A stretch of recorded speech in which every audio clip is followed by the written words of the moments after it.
आइए आज हम सुनेंगे बालक यीशु की कहानी।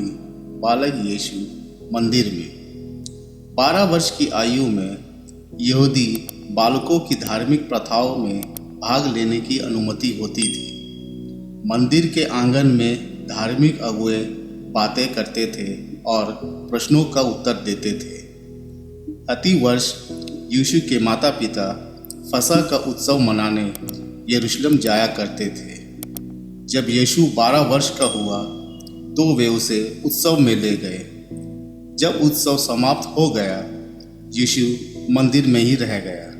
उसके माता पिता को यह नहीं मालूम हुआ। उन्होंने सोचा वह उनके संबंधियों और मित्रों के साथ था।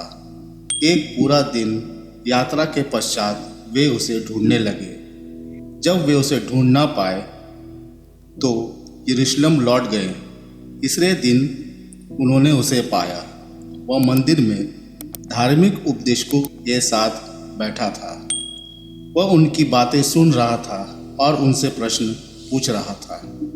जो उसकी बातें सुन रहे थे उसके समझ भरे शब्दों को सुनकर दंग रह गए। जब उसके माता पिता ने उसे देखा तो घबरा गए। उसकी माँ ने उससे कहा, बेटा, तुमने ऐसा क्यों किया? तुम्हारे पिता और मैं तुम्हें ढूंढते ढूंढते व्याकुल हो गए।